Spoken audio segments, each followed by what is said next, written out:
Olá, queridos, graça e paz, que bom poder estar entrando no seu lar mais uma vez, para juntos fazermos parte desta programação no nosso canal. É muito bom estarmos conosco. Eu quero te pedir para você estar curtindo, compartilhando, alcançando outras vidas, né? Nesse momento, compartilhe esse vídeo que vamos subir, essa programação, mas eu quero deixar alguns recadinhos muito importantes para a tua vida aqui. Nós vamos subir aqui alguns links, né? Está aqui o nosso QR Code, né? Onde nós podemos fazer as nossas doações, nossos dízimos, nossas ofertas, ou então você pode mandar também, fazer o pedido pelo WhatsApp. Nós vamos gerar um boleto, você pode pagar pelo aplicativo bancário ou até mesmo na loteria. Nós temos também aqui, né, o nosso link de pedido de oração. É muito importante estarmos juntinhos, né? Você que está aí passando por um problema, uma dificuldade, quer compartilhar conosco, nós queremos estar orando pela tua vida. Então, querido, está aí o nosso link aí de pedido de oração. É muito importante a gente estar dividindo esse momento, né? Porque a Bíblia diz: chorais com o que chora, alegais com o que se alegra. E também nós temos o link de testemunhos. É muito importante saber o que Deus tem feito por você e pela sua família, querido. É muito importante a gente estar recebendo o teu testemunho aqui, daquilo que Deus tem operado sobre a tua vida. Vamos para a nossa programação, que o Senhor te abençoe muitíssimo, em nome de Jesus. Olá, querido, olá, querida. Deus te abençoe. Eu quero já desejar nesse início de Escola Bíblica Dominical para você a bênção de Deus sobre a sua casa, sobre a sua família. Como é que você está? Como é que está a sua casa? Como é que está a sua família? Muito obrigado por a gente poder estar entrando aí no seu lar, compartilhando da palavra de Deus junto com você. Eu quero te pedir para você já, agora no início desse vídeo, compartilhar esse vídeo com mais 10 pessoas, amém? Com mais 10 amigos, porque isso é evangelho, evangelização, a pregação através do nosso testemunho, através do nosso compartilhamento de ideias e de palavra. E eu tenho certeza que muita gente vai ser abençoado nessa manhã, amém? Assim como Deus está nos abençoando aqui nessa gravação. Eu queria orar junto com você, tá? E após a nossa oração, eu queria que você corresse lá no seu quarto ou na sua estante, pegasse a sua caneta, o seu caderno e começasse a fazer as anotações que você faz todo domingo. Tenha esse hábito de ir à casa do Senhor, ouvir as pregações, anotar os versículos, as janelas que Deus abre no dia, porque, irmão, tão bom quanto estar na casa do Senhor, que eu digo aqui presencial, é se deleitar na sua palavra todos os dias. Aleluia. E muitas das vezes, o alimento que Deus nos dá no domingo, ou que Deus nos dá na quarta, ou no domingo pela manhã, ele precisa ser remoído no nosso coração durante a semana toda. A gente quer viver em novidade de vida, só que novidade de vida pode sair do mesmo versículo durante 7 dias, irmão. A palavra de Deus, ela se renova. Então, assim, tem esse hábito de pegar, mastigar, mergulhar cada vez mais. E quando você se sentir saturado disso, eu tenho certeza que Deus ainda vai te dar mais ainda. Amém? Então, nós vamos orar pela tua vida. Enquanto nós vamos orar, curva sua cabeça, feche seus olhos, para que Deus possa estar nos abençoando. Senhor Deus e amado Pai, muito obrigado, ó Deus, por mais um dia na tua presença. Te agradecemos, ó Pai amado, por essa aula que vamos iniciar, e já te pedimos desde o início que o Senhor venha abençoar, que o Senhor venha abrir, ó Pai amado, as nossas mentes. Ah, Deus, dá-nos capacidade para entendermos a Tua vontade, termos, ó Deus, e adquirirmos o Teu conhecimento, a Tua sabedoria, Pai amado. É isso que nós desejamos, ó Pai, é isso que nós queremos nesse dia. Então nos ajuda, ó Pai amado, a Te conhecer cada vez mais. E que a Tua palavra, Senhor, ela possa fluir no coração e na casa de todo aquele que estiver ouvindo, ó Pai amado, e vendo esse vídeo. Pai, eu creio, Deus, que durante esse vídeo, durante, ó Pai amado, essa gravação, Senhor, que nós estamos fazendo, o Senhor já está manifestando um sobrenatural na vida de algumas pessoas, na vida da nossa casa, na vida da nossa família, Senhor. Então, muito obrigado pela Tua manifestação, pela Tua presença. Muito obrigado pelo Teu amor. Em nome do Senhor Jesus Cristo. Amém e amém. Como a gente está numa caminhada, amém, irmão? E hoje nós vamos falar de Provérbios capítulo 19. Amém? Provérbios capítulo 19. Então abra sua Bíblia, pegue o seu caderno, faça suas anotações. Se você tem nos acompanhado, você tem visto que cada capítulo de Provérbios tem sido muito esclarecedor e tem sido provérbios do dia a dia. Praticamente a gente tem aprendido muito como melhorar como pessoa, como família, como funcionário, como cidadãos do céu, amém? No nosso dia a dia. E eu queria começar com as considerações iniciais, amém? Com as nossas expectativas, pelo nosso pastor Alexandre, amém? Glória a Deus. Graças e paz, queridos, tudo bem? Queridos, eu quero deixar aqui para ti, né, nesse início, Salmo 119, verso 105, né? Lâmpada para os meus pés é tua palavra e luz para o meu caminho. Se nós nos alimentarmos aqui, irmão, se você pegar aí, cara, vai ser bênção de Deus para a nossa vida. Que Deus te abençoe muitíssimo neste dia, amém? Agora a nossa irmã Michele, amém? Convidada de hoje. Amém, a paz do Senhor. É um prazer estar participando aqui dessa manhã, nesse estudo. E a minha expectativa para hoje é que a palavra de Deus ela encontre um solo fértil nos nossos corações, no seu coração, nos corações daqueles que estão assistindo com você essa aula. E que você tenha um esclarecimento daquilo que Deus quer te mostrar, daquilo que Deus quer te revelar, que você venha estar com o seu coração aberto, a sua mente aberta também, para que você possa receber de Deus nessa manhã, porque eu tenho certeza que muito Ele tem a derramar sobre as nossas vidas e já tem derramado durante o estudo desse livro, um livro tão rico de ensinamento, um livro tão profundo de ensinamento. E essa é a minha expectativa e esse é o meu desejo para você nessa manhã. Amém. Glória a Deus. Amém? Vamos começar a leitura de Provérbios, capítulo 19, amém? Eu vou ler aqui até o 6, e a gente vai comentar alguns versículos e depois a gente avança. Provérbios, capítulo 19, versículo 1, diz assim: melhor é o pobre que anda na sua sinceridade do que o perverso de lábio e tolo. Assim também ficar a alma sem conhecimento não é bom. E o que se apressa com os seus pés, ele peca.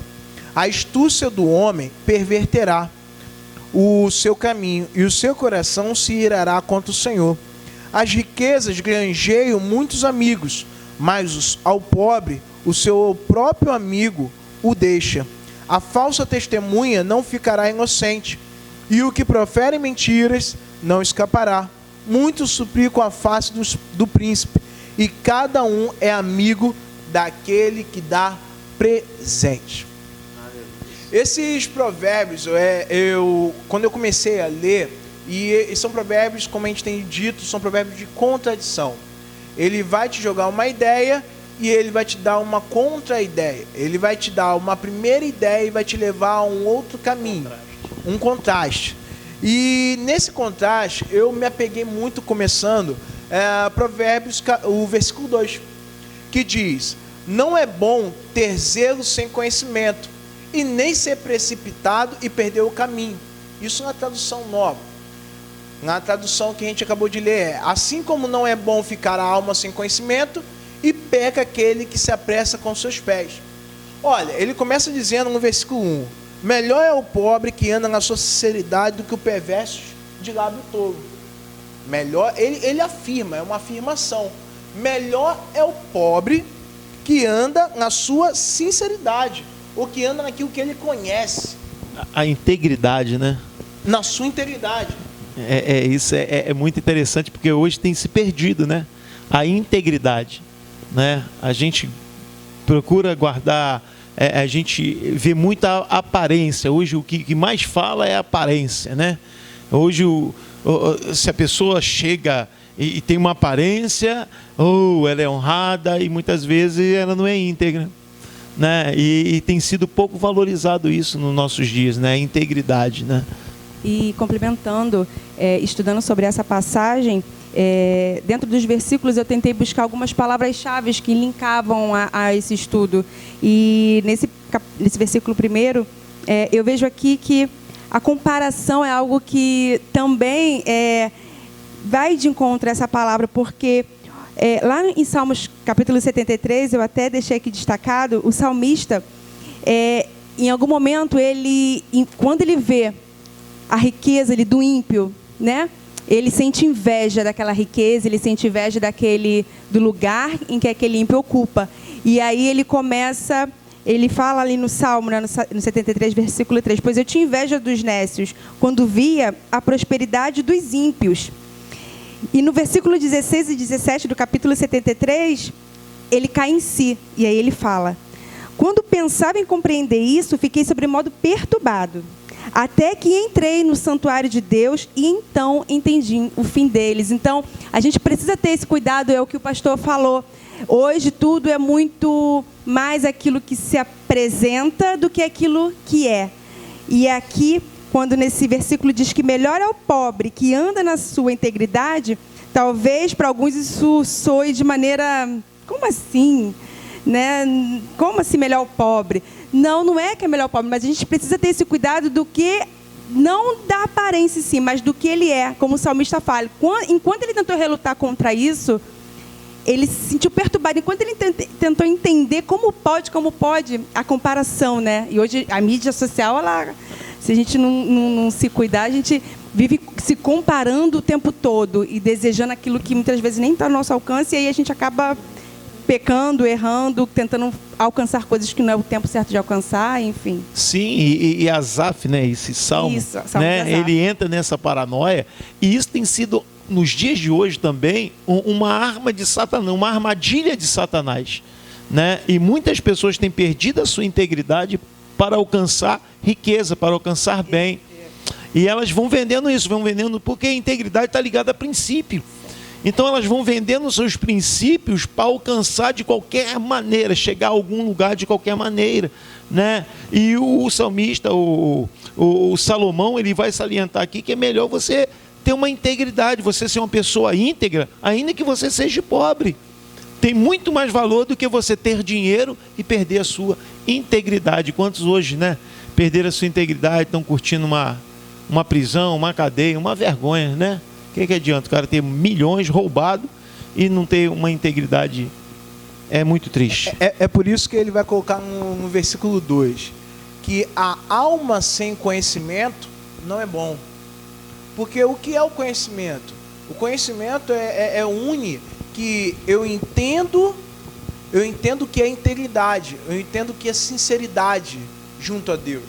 Eu entendo que isso é melhor do que qualquer outra coisa que eu possa buscar. Sim. Então, quando a alma ela não busca esse conhecimento, toda vez que a gente fala de conhecimento, a gente quer lembrar. A gente está falando do conhecimento e da sabedoria de Deus. O temor do Senhor é o princípio da sabedoria. Então, toda vez que a alma ela carece desse conhecimento, ela carece desse entendimento, Salomão está dizendo, isso não é bom. Então, no versículo 2, ele vai acrescentar duas verdades nesse versículo primeiro, duas afirmações. Ele vai acrescentar a primeira coisa, que se você efetua as coisas sem conhecimento, você peca. Que é o que a gente falou. Quantos em troca da riqueza estão perdendo a sua integridade, estão perdendo a sua base? É pecado. Sim, é a armadilha de Satanás. A armadilha de Satanás, ela vem por aí, certo? Para quebrar. Quando Jesus estava, você está falando aqui, isso me levou aonde? Capítulo 4 do livro de Mateus, né? Abriu aqui na minha cabeça que Satanás leva, o diabo vai levar Jesus aonde? Ao monte, né? Aí vai dizer para Jesus assim, e disse, tudo isso lhe darei se prostrado você me adorar. Sim. Tudo isso eu vou te dar. Mas Jesus tinha o quê? O conhecimento. O conhecimento, ele vai te levar a entender quem você é, na verdade. O conhecimento vai fazer você entender quem você é, e Jesus sabia quem ele era. Uma coisa, eu estou falando isso aqui no provérbio já desde lá do provérbio 5, se eu não me engano, uma coisa que Jesus não tinha era crise de identidade. Ele sabia quem ele era, e o maior problema hoje é que a gente vive uma crise de identidade, a gente não busca o conhecimento, por consequência disso, a gente não sabe quem nós somos e a gente quer chegar ao lugar que alguém chegou sem passar por que elas passaram. E isso ainda traz um outro problema. Além de a gente não saber quem nós somos, nós não sabemos quem Deus é. Isso é uma outra questão. Sim. A gente trata Deus como simplesmente um abençoador, porque a gente entende que Deus só está ali para nos abençoar, mas não para nos guiar. mas não para nos disciplinar muitas das vezes. Lá na frente a gente vai falar sobre isso. Sim. Eu também lembrei, acrescentando sobre essa questão do versículo 2, onde a gente vai entender que sem conhecimento, se você não busca esse conhecimento, você acaba cometendo erros e pecado, você acaba pecando na verdade. Eu vou lá em Mateus capítulo 16, 22 e 23, aonde Jesus vai dizer para Pedro, Pedro fala assim, não, Jesus está falando sobre como ele vai ser entregue na mão das autoridades, como ele vai morrer. E Pedro vira para ele e fala assim, não, Senhor, eu não vou deixar isso acontecer. A gente estava até comentando sobre isso antes. Eu não vou deixar isso acontecer com o Senhor, eu vou lhe defender. E naquele momento, Jesus fala para ele assim, para trás de mim, Satanás, você fala sem conhecimento.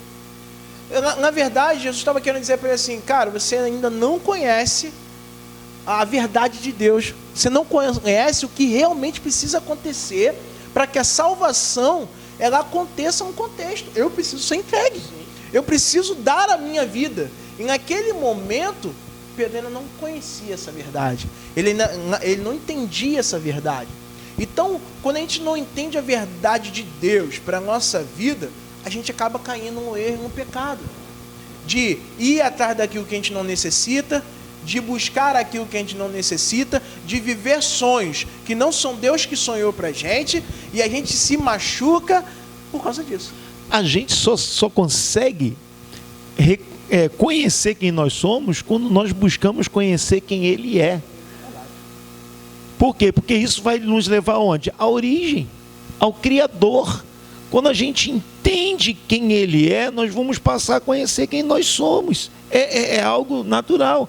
E eu entendo até que Pedro não fala isso, ele foi pego, na verdade, num momento de fraqueza. E talvez, e o que ele falou, eu já falei isso aqui numa outra ocasião, e quando ele usa essas palavras, ele usa talvez numa boa intenção. Por quê? Porque ele viu Jesus fazer milagre e ouviu os ensinamentos. Ele tinha o seu mestre. Ele tinha uma admiração. Ele falou, pô, se alguém tem que morrer, tem que ser eu que sou pecador. Se alguém tem que morrer, sou eu. Essa talvez seja uma interpretação, né, que não está nas nossas Bíblias no dia de hoje, mas talvez seria essa. Se alguém tem que morrer, sou eu. Jesus falou, não, para trás de mim, Satanás. Porque Jesus entendeu que Satanás se apropriou de um momento de fraqueza emocional de Pedro para poder tentar burlar aquilo que estava escrito. E Jesus sabia quem ele era e mostrou isso para Pedro. E quando, a partir daí é quando ele vai falar que Pedro vai negar ele, ou seja, Pedro, em breve você vai ter um encontro com quem você é. E quantas das vezes a gente passa por essa situação, por não ter o conhecimento verdadeiro de Deus e o conhecimento de quem nós somos em Deus, a gente acaba sendo pego nesses momentos, como o pastor falou, emocionais ou momentos espirituais de fraqueza, né? As circunstâncias, elas não deveriam nos moldar, elas não deveriam nos mudar, na verdade, mas muitas das vezes elas nos mudam, elas nos tornam pessoas totalmente diferentes daquilo que Deus quer para a nossa vida. E uma segunda verdade, aquele que persegue o entendimento sem deliberação ou sem análise, sabe, é quando o versículo 2 ele vai dizer assim, aquele que se apressa com seus pés, ele também peca. Tipo, é aquele cara que até tem o conhecimento, mas ele é tão apressado em fazer as coisas, em resolver as coisas, em dizer que ele está certo, ele não analisa. Ele vai sem deliberação, ele não para, analisa o caso, ele não vê verdadeiramente qual é a verdade que está sendo aplicada, ele não olha se é o momento certo de falar, se é o momento certo de aplicar aquela verdade. A palavra de Deus vai dizer que os dois pontos estão errados. Você viver sem conhecimento é ruim, mas você ter conhecimento e não colocar ele na medida certa, eu acho que essa é a palavra, na dose exata, isso também é pecado. Isso também é pecado. Os irmãos querem comentar? Sim, e é isso. Quando a gente... Aqui é a precipitação, né? A precipitação é o que a gente precisa ter cuidado. Às vezes... Ou então a gente toma um pouco de conhecimento e se achar muito conhecedor sobre algo. E a gente também tem que ter esse cuidado de sempre nos colocar na situação de ouvinte, de aprendiz, de que a gente sempre tem que aprender mais. Porque... E pedir a Deus para que Ele nos conduza, para que Ele nos revele, para que Ele nos mostre. E é isso, é o equilíbrio. para a gente também não ficar muito parado, né, sem o conhecimento nenhum, isso também não é bom, mas também não se precipitar. Ah, não, já sei esse pouquinho, já vou fazer tudo, porque agora eu já sei, e não é bem assim. Então, nem muito, nem 8, nem 80, né? Nem 8, nem 80. A gente tem que buscar o equilíbrio em Deus. E o Espírito Santo, ele tem esse equilíbrio para nos dar, né? Se a gente estiver disposto, né, a ouvir e a entender, ele vai dar esse equilíbrio, vai nos mostrar. E é isso, a palavra de Deus Tiago vai dizer, sejais apressado em ouvir e tardio no falar, né? Exatamente. A gente tem que ter pressa para ouvir. O grande problema está aí no que ela falou, é o 8 ou 80, né? Tem aquela galera que diz, não, eu não preciso do conhecimento, eu não preciso do conhecimento, eu preciso da revelação. E tem aquela galera que fala assim, não, eu preciso do conhecimento e não quero a revelação. As duas coisas precisam andar juntas. Elas andam juntos. As duas coisas precisam andar juntas, porque a revelação é Deus se revelando através do conhecimento. E o conhecimento é a revelação de Deus na nossa vida.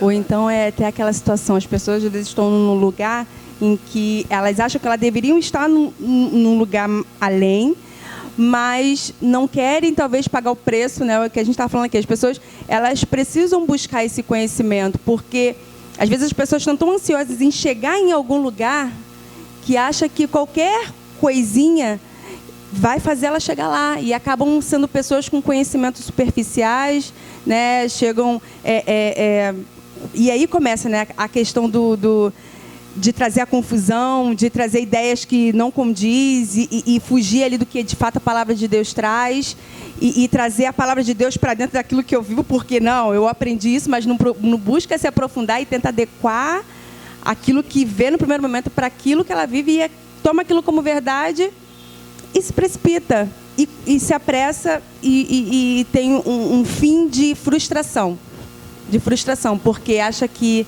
um conhecimento raso é o suficiente para fazer ela chegar, porque ela, às vezes, está num lugar que ela acha que ela não deveria estar ali, que ela é a comparação. Não, fulano já está lá, eu tenho que chegar lá de qualquer jeito, eu vou aprender um pouquinho. E vai, chega lá, se frustra, porque vê que não é nada daquilo, se precipita, se apressa e não usufrui de tudo que Deus tem para fazer, né? Salomão vai dizer que há um tempo determinado para todas as coisas, e o que se apressa erra o caminho. Então a gente precisa entender os tempos, né? Até mesmo para a gente chegar a algum lugar. A gente precisa entender isso para a nossa vida. A gente, eu sinto que é isso para a minha vida. Então o que eu preciso fazer para me moldar isso? Ou para que o Senhor possa me moldar isso, para me adequar, para me assumir o que Deus tem para a minha vida.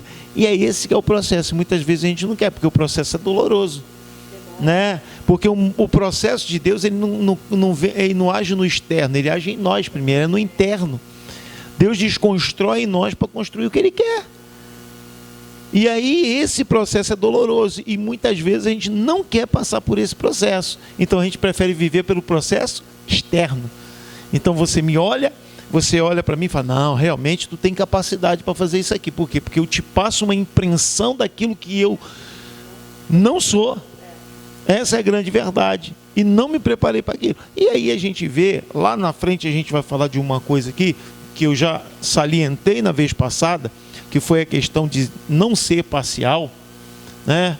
Porque quando nós somos parciais, a gente deixa de cumprir a justiça de Deus. O maior problema disso é que a gente acaba atingindo pessoas que estão à volta. Esse é o maior problema hoje que a gente vive, né? A parcialidade. Então a pessoa acha que só que ela arrasta pessoas consigo. Entendeu? E aí a justiça não se cumpre em volta. Aí é complicado. E é aí que o versículo 3, ele dá uma chamada, ele dá uma resposta muito grande nesses dois primeiros versículos. Porque ele vai dizer assim, é a insensatez do homem que arruina a sua vida. Qual é a insensatez? A insensatez ou é você andar sem conhecimento, ou é você andar com pressa. A insensatez do homem é que arruina a sua vida. Mas o seu coração se ira contra o Senhor. Ele está dizendo assim, cara, você erra o caminho e cai por causa da sua tolice, por causa da sua falta de conhecimento, ou por você querer andar apressado, sem analisar os tempos que Deus dá a cada um de nós. Então, você cai por isso. Mas quando você cai, a primeira coisa que você faz é mirar contra o Senhor. Lamentações 3:39. Pode falar, Michele. Fica à vontade. Exatamente, Lamentações 3:39. De que se queixa o homem? Se queixa dos seus próprios pecados. Exatamente. Ele vai lá, se precipita, depois não der certo e bota a culpa em Deus. Que isso? Isso não É existe. por isso que na ceia, o apóstolo Paulo, capítulo 11, né, do livro de 1 Coríntios, ele vai dizer assim: examine-se, pois, o homem a si mesmo. Antes de culpar a Deus, querido, faça um exame de si mesmo. Esse é o caminho. Analise o seu próprio caminho, amém? Analise a sua própria construção, porque se ela cair, se ela se arruinar, o Salomão já está dizendo o porquê que foi. Eu não preciso nem... A resposta já está aí. Eu vou avançar um pouco. Vamos lá para o versículo 6 e o versículo 7, tá? Que diz assim, o versículo 6: muitos adulam o governante, e todos são amigos daquele a quem dá presente. Muitos são amigos daqueles que dão presente. O versículo 7: o pobre é desprezado por todos os seus parentes, quanto mais por seus amigos. Embora os procure para pedir-lhes ajuda, não os encontra em lugar nenhum. O engraçado é que o versículo 6, ele vai dizer que muitos estão em volta de quem? De quem governa, de quem tem o poder. E muitos se tornam amigos daqueles que podem dar alguma coisa. Ou daqueles... O pastor estava falando sobre parcialidade. O cara não é muito gente boa, mas ele pode fazer algo por mim. Então eu relevo aquilo que ele faz de errado e continuo andando com ele. Por quê? Porque me convém ganhar o que ele tem. A gente está vivendo um tempo no nosso país que a gente precisa falar sobre isso, né? A gente precisa falar sobre isso. A gente vai chegar a um tempo de eleições daqui a pouco e a gente vai ver muita gente sendo comprado ou se vendendo, né? Por causa daquilo que pode ganhar, daquilo que pode obter. Então, para a sua rua toda votar em mim, eu vou fazer isso aqui na sua rua, vou asfaltar, vou botar um cano, vou fazer isso, vou fazer aquilo outro, né? Para você já, para a igreja, porque a gente tem que abrir esses olhos, irmão. Para a igreja poder votar em mim, olha, eu vou ajudar vocês a aumentar o tamanho, o espaço que vocês têm. E tem muita gente se vendendo por causa disso, porque são pessoas que governam, que têm a condição de dar, têm a condição de governar. Só que com isso tudo, a gente se torna um pouco parcial. Porque a gente só olha para um lado da moeda. E a gente vai acabando se esquecendo do outro lado da moeda, que são aqueles que não podem oferecer nada, mas que, na verdade, oferecem muita coisa. E a minha preocupação com isso tudo, sabe o que é? É a questão do que isso atinge em volta. Isso impede de outras pessoas alcançarem a justiça. Isso impede. E a gente vai ver isso lá no capítulo 6 do livro do Evangelho de João. A gente vai ver uma multidão seguindo a Jesus. Ele tinha acabado de multiplicar pães e peixes. E uma multidão seguia ele. E ele vira para aquela multidão e ele diz assim: ó, vocês não estão aqui porque viram um milagre. Vocês estão aqui porque comeram do pão e estão satisfeitos. Jesus nunca foi parcial. Sempre falou a verdade. Mais à frente, lá para o versículo 64, 65, 67, ele vai falar: olha, aquele que não comer da minha carne, não beber do meu sangue, não tem parte comigo. Ali havia uma grande multidão seguindo ele. Eles começaram a ir embora, porque o discurso foi duro, porque ele não era parcial, porque a preocupação de Jesus não era satisfazer aqueles que estavam ali, mas era fazer com que a sua justiça alcançasse hoje a minha vida e a tua vida. Verdade. É com a geração que viria a partir dele e por aquilo que ele estava pregando. E hoje as pessoas se vendem para ganhar coisas. Se vendem. Irmão, eu uso muito, né? Capítulo 20, se eu não me engano, é de 2 Crônicas. Está na Bíblia aí. É 2 Crônicas, capítulo 20. Vai falar sobre a aliança de Acabe, né? E Josafá. Né? Não era para Josafá subir para Ramote Gileade. Deus já tinha falado, usou a boca do profeta, mas ele foi constrangido pelo banquete do rei Acabe. E quantos de nós estamos sendo constrangidos pelos banquetes que o rei Acabe está oferecendo para a gente, e a gente não tem coragem de dizer não? Ou pior, né? Às vezes a gente temos que ter o cuidado para a gente também sermos atraídos por aquilo que pode nos oferecer, né? Em prol ali do nosso benefício próprio, de interesse, em fazer coisas que Deus não mandou fazer para agradar. Eu estava meditando lá no livro de Números, capítulo 22, que fala ali de Balão e Balaque, né? Quando Balaque manda chamar Balão ali para poder amaldiçoar o povo de Israel. Só que Deus já tinha uma palavra sobre o povo de Israel. O povo de Israel ia vencer tudo que ele encarasse, os exércitos que se levantassem. E Deus falou para Balão que não era para ele ir, mas ele se sentiu atraído pelo que o rei tinha para oferecer. E ali ele foi, induziu, de alguma maneira, conseguiu ali uma brecha para induzir o povo de Israel a pecar, né, a errar, a se corromper. Mas o fim de Balão foi triste, ele morreu, ele teve seu castigo. Então a gente precisa também ter esse cuidado. As coisas às vezes se tornam muito atrativas e, não, vou ali falar o que ele quer ouvir, está tudo certo. Mas não é por aí. A gente sabe que o fim disso, tudo tem uma consequência, né, pastor? É isso que tudo tem uma consequência. A preocupação nossa é essa, é de salientar para as consequências.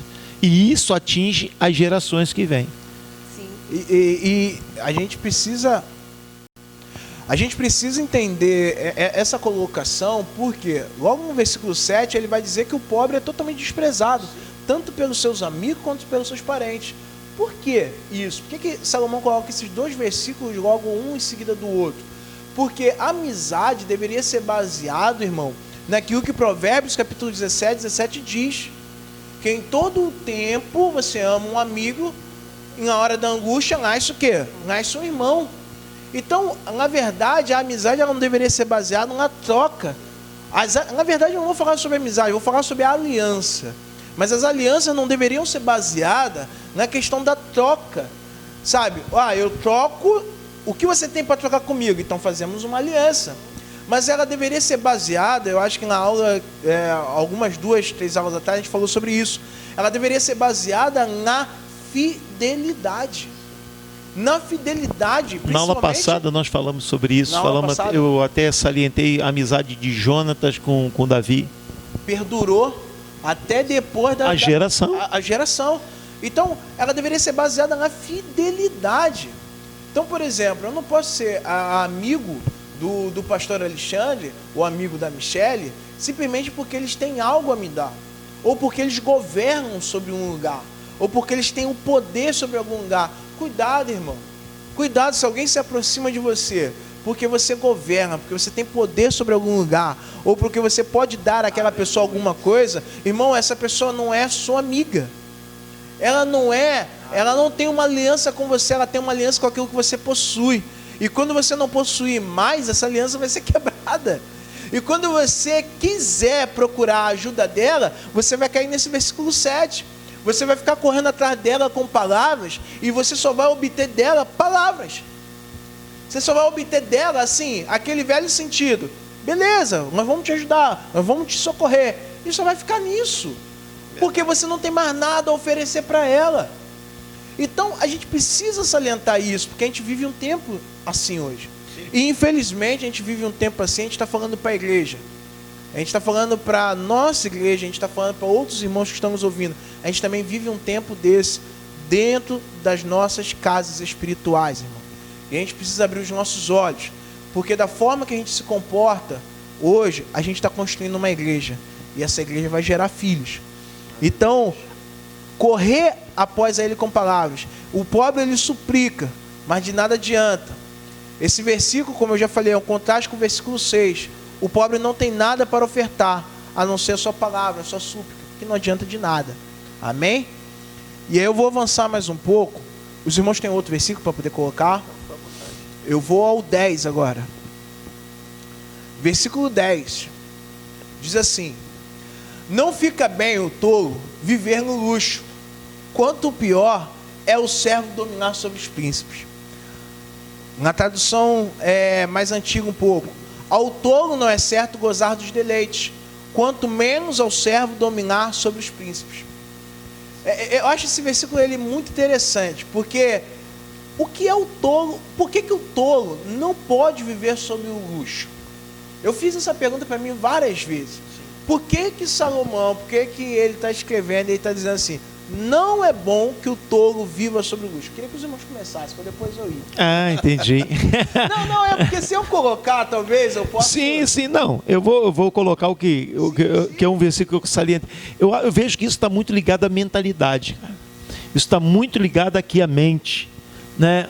Um tolo vivendo no luxo, ele vai desperdiçar aquilo que foi lhe entregue. Certo? E mesma coisa é um escravo, uma pessoa com a mente de escrava, assumir um principado. Certo? A sua mentalidade é de escravo. O tolo, ele vai ter muito dinheiro, porque muita gente hoje, né? Essa é isso aí já é. O cara ganha na loteria e fica pobre. Por quê? Porque a sua mentalidade é pobre.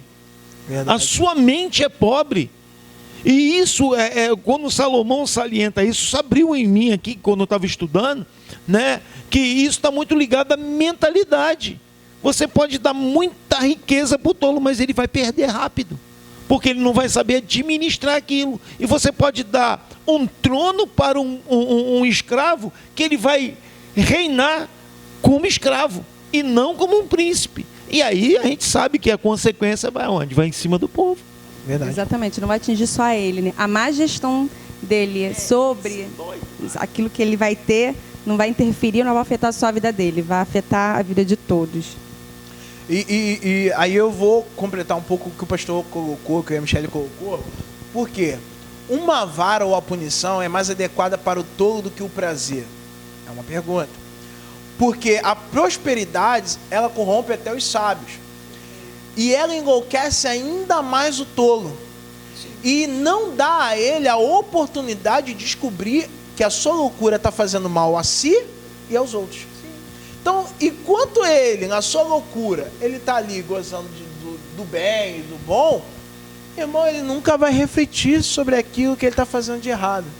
Ele nunca vai refletir que aquilo que ele está fazendo de errado, aquilo que ele está cometendo de errado, a sua tolice, a sua falta de sabedoria, está atingindo outras pessoas. Sim. Ele está olhando um patamar e ele está dizendo assim, não, para mim está tudo bem, está tudo tranquilo, o outro que, não me importo, se 10 ao meu lado, ou 10 ao meu outro lado, estão padecendo, para mim está tudo bem, para mim está tudo ótimo. Então, Salomão alerta que, nesse caso, é melhor a vara sobre a vida dele. É o remédio. É o remédio. É isso a vara é o remédio. A vara é o remédio, é aquilo que vai te consertar, é aquilo que vai te trazer de volta à vida que você precisar, ao entendimento, à sabedoria. E quando fala sobre quanto é o pior, pois é o servo dominar sobre os príncipes, eu não fui pela mesma vertente que o pastor, mas essa vertente, eu sincero, que eu fui pego por ela agora também, que é a questão do cara quando ele domina com o pensamento de um escravo. Sim. Quando ele governa com o pensamento de um escravo. Porque se a gente parar para analisar, eu sempre falo, eu repito muitas coisas, né? A gente repete para que grave na mente do povo, entendeu? Irmãos, quando Deus tira o povo lá no Êxodo, tira o povo do Egito, eu sempre repito isso. Quando Deus tira o povo lá, você pode pegar a palavra e lá ler lá. Vai lá, dar uma olhada nela, que você vai ver. A Bíblia vai dizer que o Senhor está tirando um exército. Mas a mentalidade do povo era de escravo. Verdade. Quando faltava a água, era melhor ser escravo. O Egito era bom. Quando faltava a carne, o Egito era bom, ou seja, a vida de escravidão era boa, mas o olhar de Deus era de quem? Era de um exército, era de alguém que estava indo possuir uma terra, um reino, um nome, né? Mas a mentalidade impediu que aquela geração adentrasse ao reino que estava prometido. Por isso que está ligada à mentalidade. A renovação da mente. Aí Romanos capítulo 12. Né? Transformável pela renovação do vosso entendimento. Quando a gente entende a palavra, a verdade de Deus para a nossa vida, a nossa mentalidade, ela é renovada.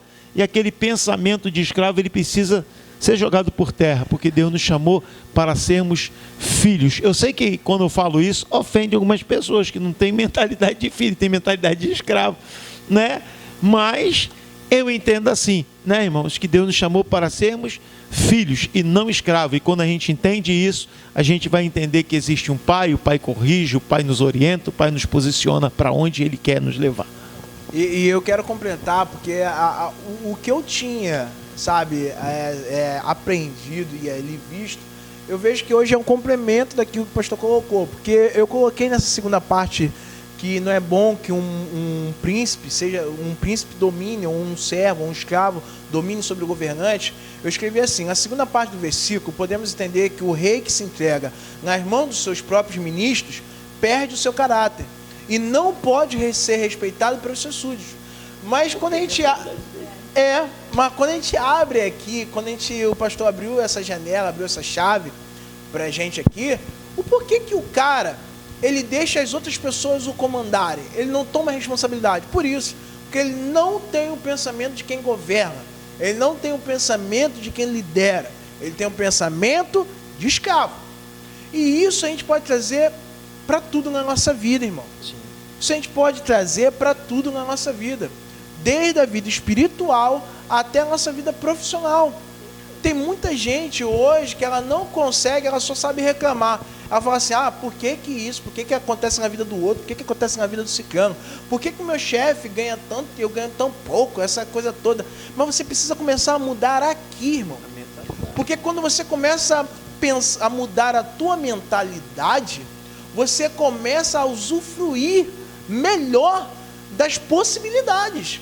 Sim. Essa é a verdade. Porque possibilidades são dadas a todo ser humano. De crescer, de nascer, de crescer, de viver e de subir, de crescer na vida.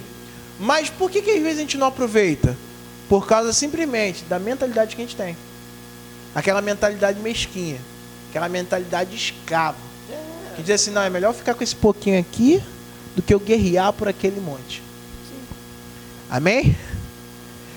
Vamos para o versículo 12, aonde diz: a ira do rei é como o rugido do leão, mas a sua bondade é como o orvalho sobre a erva.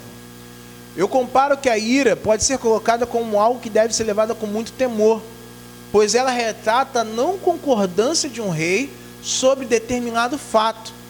Da mesma forma que o orvalho, ou a umidade que a noite traz, refresco sobre as plantações, pode ser comparada como o cuidado de um rei. Então, um rei, ele deve, quando ele está indignado, ou um governante, ou alguém que governa, ele precisa se indignar quando algo não está de acordo.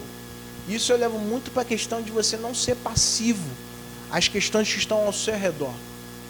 Por exemplo, a gente reina, irmão. Em Cristo Jesus, a igreja ela reina nessa terra. A igreja ela tem o princípio do governo de Deus sobre a sua vida. E como a gente tem se comportado como igreja? Sim, esse versículo aí tem uma peculiaridade para mim muito grande com o que está escrito em Romanos 13, né, que fala sobre autoridade. Se você não quer o rugido do rei sobre a tua vida, reconheça a autoridade dele. Né? Porque Romanos, o apóstolo Paulo vai escrever assim, que todos estejam sujeitos às autoridades superiores, porque não há autoridade que não procede de Deus. Irmãos, a Bíblia está falando isso. E as autoridades que existem foram por ele instituídas. Assim, aquele que se opõe à autoridade resiste à ordenação de Deus. E os que resistem terão sobre si mesmo condenação. Não vou prosseguir, vai até o 6, você depois anota aí na tua casa.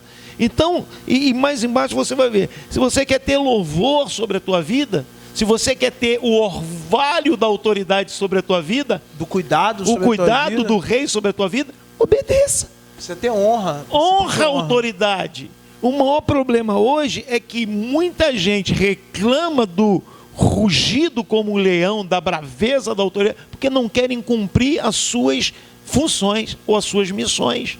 Aí, hoje a gente vê isso acontecendo dentro da própria igreja. A gente vê, o governo estabelece um decreto. A gente vai lá, porque somos de Deus. A gente vai lá e não cumpre o decreto. Aí a polícia vai na porta da igreja, fecha a igreja, aí a gente fala assim, é perseguição. Não, é desobediência da palavra de Deus. É não saber A honrar. gente precisa, irmãos, ver que toda a autoridade foi constituída por Deus. Sabe, assim, é até um momento até propício para falar certas coisas. Às vezes, como pastor da igreja aqui, né, a gente funciona com algumas restrições. Eu ouço falando, as pessoas falando, agora na igreja não pode ir assim. A igreja agora está restrita, o idoso não pode ir. Irmão, há um decreto. A gente precisa cumprir. Quem quer pregar justiça, que ande na justiça. Se eu quero o louvor das leis, eu preciso cumpri-las, eu preciso obedecer. E isso precisa andar muito. Então, eu acho que existe muita peculiaridade nesse versículo aqui com Romanos capítulo 13. É, porque um bom rei, irmão, ele sabe como corrigir. E ele sabe a hora certa de corrigir, mas ele também sabe a hora certa de cuidar. Sim. O problema é que muitas das vezes a gente só quer o cuidado e a gente não quer a correção, né? E aí eu volto um pouquinho também lá onde eu estava colocando sobre como a igreja se posiciona nos dias de hoje. Né? A igreja está se posicionando nos dias de hoje muito passivamente. Simplesmente como aquela igreja que ama, que cuida, a igreja do orvalho, né? A igreja que joga aquele orvalho da noite, aquela água, né, sobre as pessoas, que quer cuidar, mas não como uma igreja que ruge, não como uma igreja que se posiciona, que dá a direção, sabe, uma igreja que traz a direção para o mundo que vive.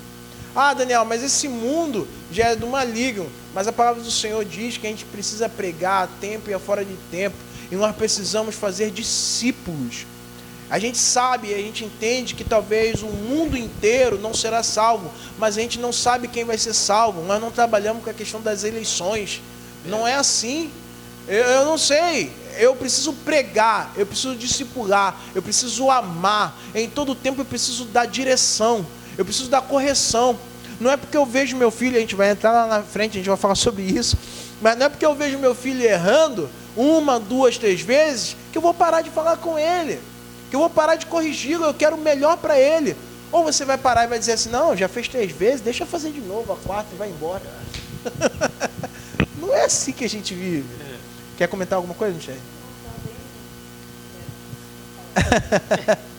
Então, a gente precisa entender a autoridade que tem sobre a nossa vida, irmão. A gente precisa entender a autoridade sobre a nossa vida. E aí é bom até que o pastor entrou nessa parte, porque a gente vai entrar lá no versículo 18, que vai falar sobre a disciplina dos filhos. E quando a gente fala de autoridade, e a gente fala da falta de autoridade para com o líder, o pastor, ou até mesmo os governantes, aonde essa falta de autoridade ela se encontra? Ou ela começa? Dentro de casa. Por que que a nossa nação, principalmente a nossa nação, irmão, ela é tão ruim de obedecer? Ela é tão ruim de obedecer leis e de honrar a quem está acima. E isso é muito simples, né, cara? E por que, é uma outra pergunta, né? E por que, né, a gente vê pessoas querendo destruir os valores da família? Justamente para quê? Para trazer uma anarquia completa. Para trazer uma anarquia completa, para trazer pessoas sem amparo, né? Sem amparo. Eu estava estudando hoje até sobre Apocalipse, né? E o pastor estava trazendo alguns dados, né? De 2018 isso. né, trazendo alguns dados que o que acontece sobre tráfico de pessoas, irmãos. Isso está acontecendo cada dia mais e mais. Verdade. E agora ele salientou uma coisa que eu não estava perceptivo, mas ele falou uma coisa, mas é por isso que querem destruir uma família, porque um cidadão sem uma família, ele pode ser traficado para qualquer lugar e ninguém vai requerer ele. Ele é uma presa vulnerável. Ele é uma presa vulnerável, é o que acontece nos países aí fora. Verdade. Onde os ditadores estão mandando e eles usam as pessoas, mulheres principalmente, sendo levadas e são abusadas sexualmente, depois são mortas e ninguém vai atrás. Por quê? Porque não tem família. É por isso que os valores estão querendo destruir os valores de família. Exatamente. Para criar uma anarquia. E nós, como cristãos, nós precisamos preservar isso.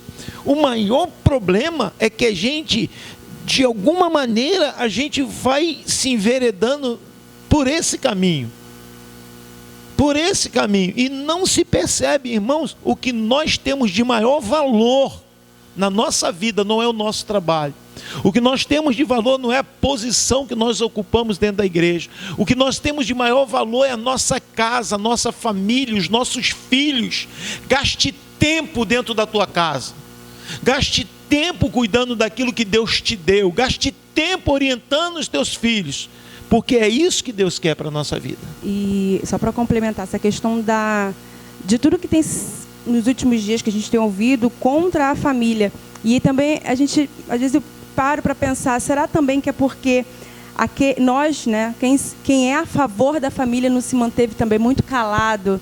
Porque quem está vindo contra, está vindo com tudo, com muito argumento, com muito preparo. Tu está vendo que eles vêm com tudo eles têm para tudo tem resposta. Sim. Né? Logicamente a igreja ela tem que se posicionar, mas talvez, será que eles não estão ocupando um lugar muito amplo porque nós nos omitimos um pouco? A gente vai ver esse resultado na pandemia, Michele.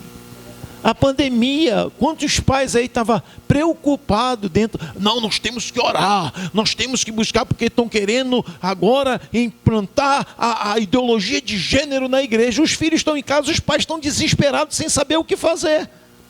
Era o momento de aproveitar. Esse é o momento, 7 meses. Eu tenho até um negócio para falar sobre isso. Sim. Essa semana eu estava assistindo uma reportagem falando sobre a dificuldade da educação no Brasil. E estava falando sobre a dificuldade de você educar crianças durante a pandemia em casa. E aí apareceu alguns relatos de algumas mães desesperadas, mães e pais, né? Desesperados, chorando, dizendo, cara, eu não consigo mais, esse menino precisa ir para a escola, porque ele não vai aprender.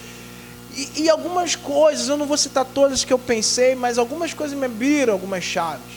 E a primeira é que a gente está tão acostumado a delegar a responsabilidade da criação ou do ensinamento dos nossos filhos a outras pessoas, que agora que eles estão passando 24 horas do dia com a gente não sabe o que fazer. A gente não... Parece uma coisa estranha, irmão. Não é? Vamos falar a verdade? Não é estranho. O filho é de quem? Não é da professora. E eu não sei o que fazer com meu filho. Irmão, isso aí é para a gente pensar. Isso é para a gente fazer é para a gente ter uma reflexão. Isso aí.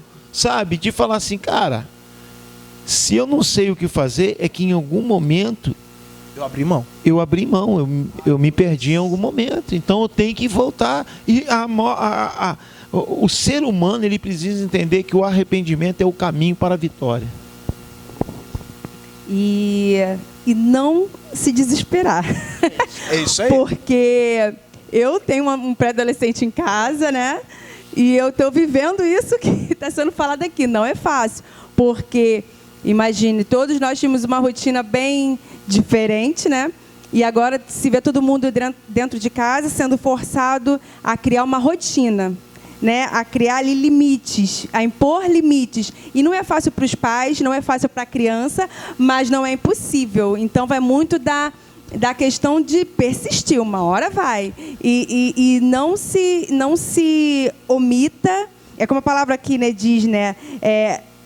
Enquanto houver esperança, você corrige, você reprime, você fala, você mostra. E com amor, sabe? Sim. Porque é com amor. Se não for com amor, as coisas não vão fluir. Então, é realmente buscar essa aproximação, buscar criar essa rotina. E pedir sabedoria a Deus, mais do que nunca, né? É misericórdia, Michele. Deus está mostrando para a gente, isso é misericórdia de Deus. Deus estava olhando para a gente, falando assim, ó, isso vai passar, mas que a sua rotina não te assoberbe mais do que você precisa dar de atenção dentro da tua casa. Tá me entendendo? Eu vejo isso, misericórdia de Deus. Deus colocou a gente dentro de casa. Sabe, tem gente falando, mas isso está muito ruim. Não, irmão, Deus está colocando a gente dentro de casa, Deus está acertando os pontos, sabe? Então, eu tenho certeza que quando a gente voltar ao normal, né? A gente vai voltar, eu acredito, né? Eu quero acreditar que nós vamos voltar com uma outra mentalidade. E o versículo 18, ele diz bem isso. Ele diz que a gente tem que aprender a castigar o nosso filho, porque isso traz esperança. Isso previne que aconteçam coisas piores com ele. Por exemplo, eu separei o exemplo de Eli. O exemplo de Eli, ele é perfeito. Porque talvez o maior exemplo. Um mau exemplo. Mas eu estou falando, ele é perfeito no seu mau exemplo de ser. Né? Se você entendeu. 1 Samuel, capítulo 2, do 22 ao 25. Eli, ele começa a ouvir tudo que os filhos dele estão fazendo. Só que a Bíblia vai citar, bem no início do versículo 22, que ele já era bem de idade. Já era velho. E na sua velhice é que ele começa a chamar a atenção dos seus filhos. Quanto tempo passou para trás? Que os meninos não estavam errando de agora, irmão. Por isso, Salomão ele vai dizer que você precisa castigar o seu filho enquanto há esperança, para que não aconteçam coisas piores depois. Quer dizer, há um tempo certo de você educar, de você castigar, de você chamar a atenção. Então, talvez, você está vivendo agora na pandemia algo que você plantou lá atrás. Agora, há esperança, irmão. Há esperança. E eu até disse para alguns irmãos, você que é pai, irmão, ore, busque ao Senhor, porque Deus vai te dar o caminho certo. E em Provérbios, capítulo 13, versículo 24, diz, né? Quem nega a disciplinar e repreender seu filho, não ama. Então, se você hesitar, você não está demonstrando amor. Então, a palavra de Deus diz isso, te ensina. Então, quer amar seu filho? O corrija, o repreenda, o dê limites. Tudo baseado na palavra de Deus. Esse livro de Provérbios, eu já tinha falado com o Daniel, eu já peguei o Igor, já lemos esse livro aqui, foi em dezembro. Cada dia a gente lê um capítulo desse livro de Provérbios, porque, olha, você que tem um filho adolescente, que está começando aí a ter muitas informações, né? Está começando a criar aí a sua personalidade criada, mas que está começando a ampliar os olhares aí para muitas coisas, né? Porque o mundo, a televisão, a mídia tem muitos princípios, oferece muitas coisas. Mas eu recomendo, pegue seu filho, leia com ele o livro de Provérbios. Aqui ele tem não só Provérbios, né? Como todos os livros, mas Provérbios ele tem um detalhe assim, né? Que você é realmente um caminho de vida, é princípio. Tem que implantar princípio. Se não tiver princípio, vai ficar difícil. Então, aos pais, eu desejo que vocês orem, que vocês tenham força. E aos professores, os meus aplausos, amém? Aos professores, todo o meu carinho e todo o meu amor. E que Deus continue abençoando a vida de vocês. Versículo 21 diz assim: muitos são os planos do coração do homem, mas o que prevalece é o propósito do Senhor. Ou na tradução um pouco mais antiga, muitos propósitos dão no coração do homem, porém o conselho do Senhor permanecerá. Os nossos propósitos eles mudam de tempo em tempo ou devido às circunstâncias, mas já o propósito de Deus para com a nossa vida ele é imutável. Agora a questão é, você está pronto para aceitar o propósito de Deus na sua vida? Essa é a grande pergunta. A grande pergunta não é se o teu propósito está mudando ou qual é o propósito de Deus. Porque a gente vive a vida toda perguntando qual é o propósito de Deus, mas a intenção de Deus responder o que a gente quer. O desejo do nosso coração, os nossos sonhos. Então, sempre falo, muitas das vezes com muitos jovens, eu falo, cara, existem os nossos sonhos e existem os sonhos de Deus. Existe aquilo que a gente projeta e existe aquilo que Deus projetou para nós. E quando nós começamos a entender o coração de Deus, os sonhos de Deus passam a ser os nossos sem a gente imaginar. E a gente já não passa mais a orar para que Deus nos conceda o desejo do nosso coração. A gente já começa a orar a Deus agradecendo por aquilo que Ele está fazendo. Porque a gente começa a compreender que tudo que Deus está fazendo na nossa vida são os desejos dEle e precisam ser cumpridos. E assim, você está falando aí, isso me levou lá em José. Quando Deus dá aquele sonho para José, né? O sonho da lua, do sol, né? Dos feixes, adorando. Até ali o negócio está bom, irmão.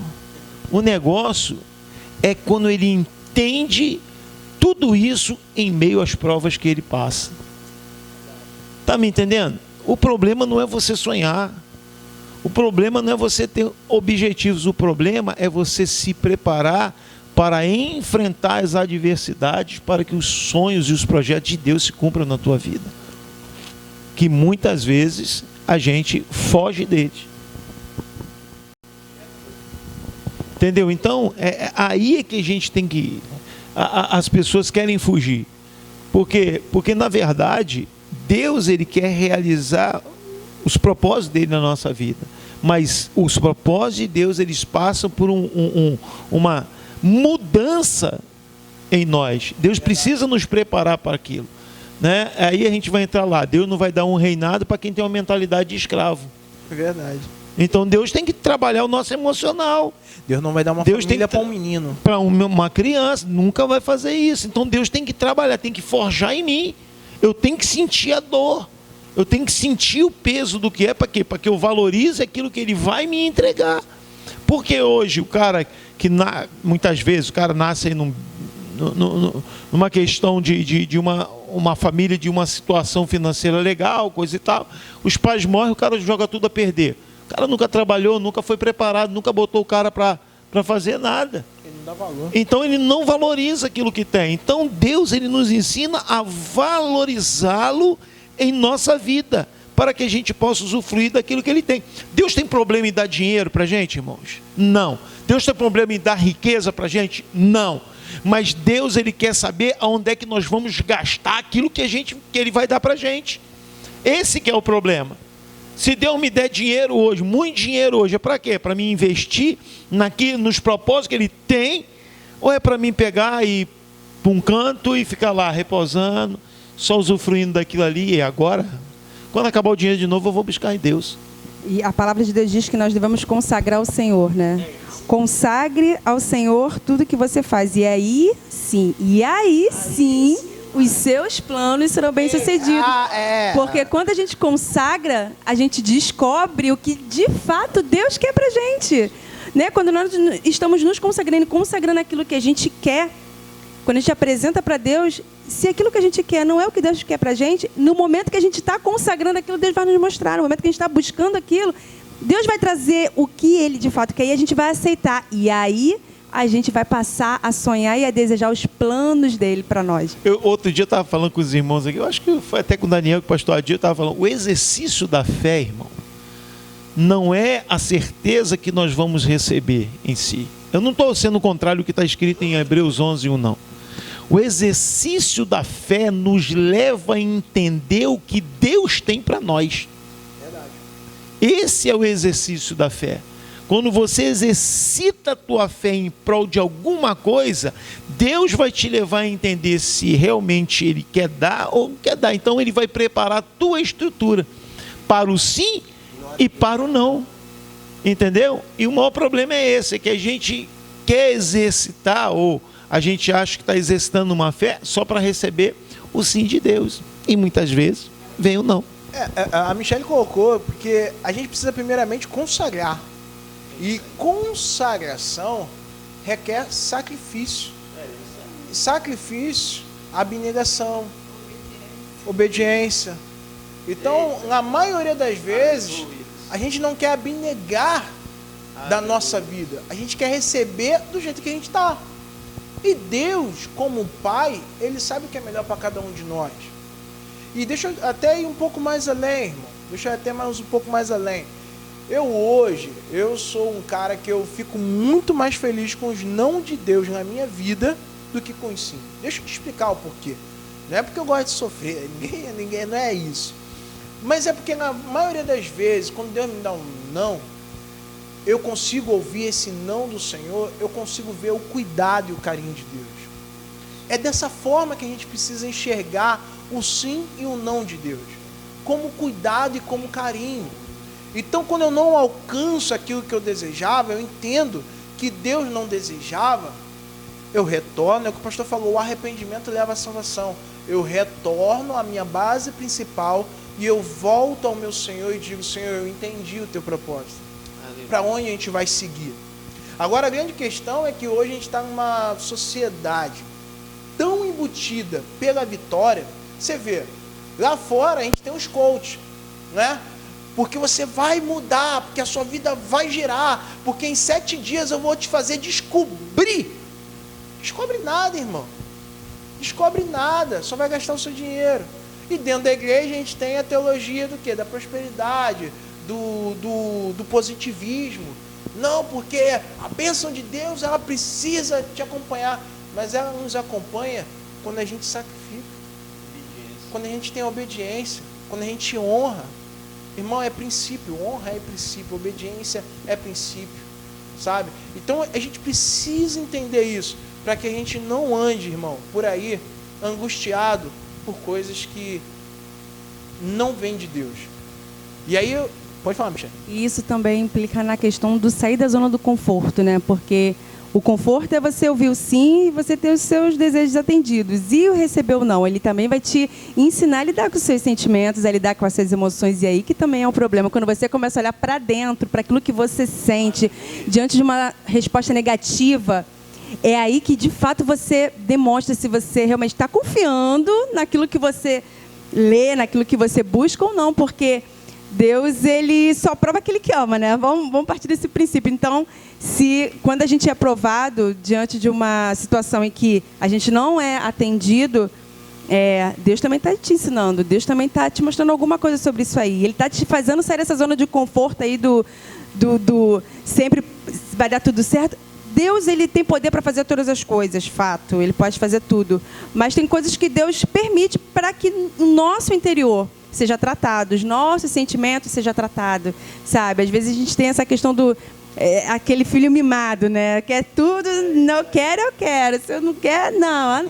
Não é por aí, sabe? A gente precisa crescer e essas situações, elas nos amadurecem, nos faz avançar. Hebreus 12, né, vai dizer que Deus corrige o filho que ama e açoita todos quanto quer bem. O filho que escuta a orientação do pai, esse é filho. Quem não escuta é bastardo. Está escrito lá. Verdade. Hebreus 12. Então, irmão, Deus corrige. Deus quer nos direcionar, nos posicionar naquilo que Ele tem proposto. Quando Deus faz a promessa lá no livro de Deuteronômio, no capítulo 30, versículo 15 ali, né, em diante, Ele vai dizer assim, ó, vejam hoje que coloco diante de vocês a vida e o bem, a morte e o mal. E lá no versículo 19 ele vai dizer assim, ó, hoje eu tomo o céu e a terra por testemunha contra você, que lhe propus a vida e a morte. Sabe, irmãos, isso aqui é muito, muito forte. Deus, hoje eu tomo o quê? Os céus e a terra. A terra vai responder segundo a tua obediência, querido. Se você obedece, a terra responde. Se você obedece, a terra vai dar fruto. Se você desobedece, querido, ela não vai obedecer a você. Assim como os céus também, né? Assim como os céus também, né? As chuvas vão ser retidas, né? O bem de Deus vão ser retido. Então está escrito, o Senhor fez a promessa, mas Ele também diz assim, ó, toma os céus e a terra como testemunha que eu fiz a promessa. Se vocês me obedecerem, se vocês ouvirem as minhas palavras, guardarem os meus mandamentos, ó, vocês vão ter vida. Deus ainda dá uma dicasinha, né? Escolhe, pois, a vida. Temos que estar com os ouvidos atentos. A gente vai avançar para o final, irmão. O nosso tempo está se esgotando. E a gente vai para os 2 últimos versículos, que diz, a testemunha corrupta zomba da justiça, e a boca dos ímpios tem fome de iniquidade. E o versículo 29 diz, os castigos estão preparados para os zombadores, e os açoites para as costas do tolo. Na verdade, quando diz no versículo 28, que a testemunha zomba da justiça, quem é a justiça nesse caso? É o próprio Deus. E a gente vê muita gente hoje desdenhando a justiça. E então, dessa forma, desdenhando o próprio Deus, que é um Deus de justiça. Então, esse versículo 28, ele me traz muito à memória o tempo, traz muita lembrança, o tempo que a gente vive hoje, que é um tempo de injustiça em todos os âmbitos da nossa sociedade, e que o cristão precisa viver contrário a esse tempo. Por quê? Porque quando o cristão ele não honra a justiça, ou ele não anda em atos de justiça, ou ele não anda trazendo equidade sobre a vida das pessoas, ou sobre os lugares que ele só está fazendo uma coisa, ele está renegando o próprio Deus. Ele está renegando a própria justiça de Deus. Então, a gente precisa observar como a gente anda nos dias de hoje. Se a gente anda de acordo com o que o mundo está andando, ou se a gente anda verdadeiramente na contramão, como cristão. Porque ou a gente vai honrar a Deus sendo justo, assim como o Senhor nos ensina, ou não. E o versículo 29, ele vai dizer que já existe um castigo preparado para aqueles que zombam da justiça, para aqueles que renegam a Deus e renegam aquilo que Deus ensina como nós devemos andar. Então, a gente está, e aqui a gente não está falando simplesmente do castigo físico. Esse versículo ele pode estar dizendo que a tua teimosia em andar em injustiça ou de desprezar a Deus, ela vai continuar trazendo castigos à tua vida. Sabe? Então, enquanto você não se arrepender, enquanto você não voltar ao caminho, os teus atos de injustiça eles vão continuar trazendo castigo sobre a sua vida. Pode falar, Michel. Falar. E em Apocalipse tem o capítulo final, né? Se a gente não buscar mudar, a gente não, de fato, é difícil, mas está escrito. Não tem como adoçar. É isso, está escrito, né? Está escrito, há um tempo determinado para o juízo de Deus, irmão. Querendo ou não.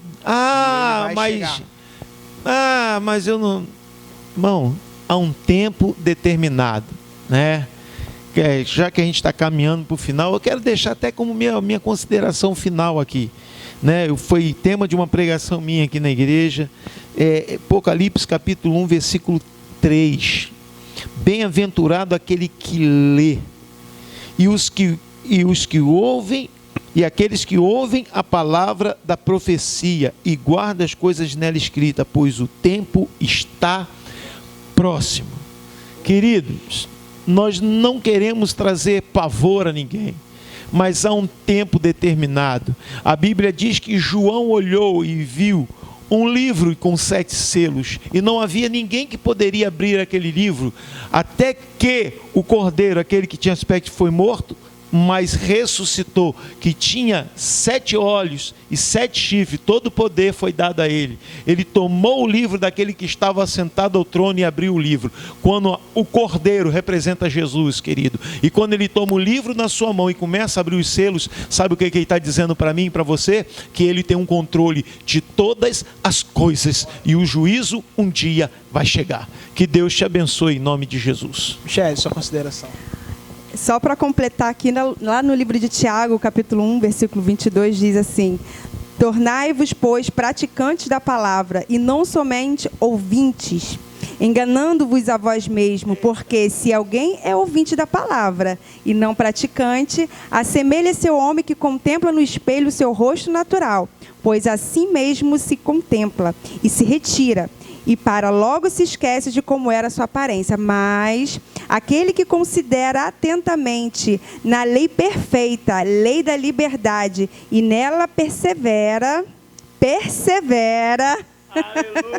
não sendo ouvinte negligente, mas operoso praticante, esse será bem-aventurado no que realizar.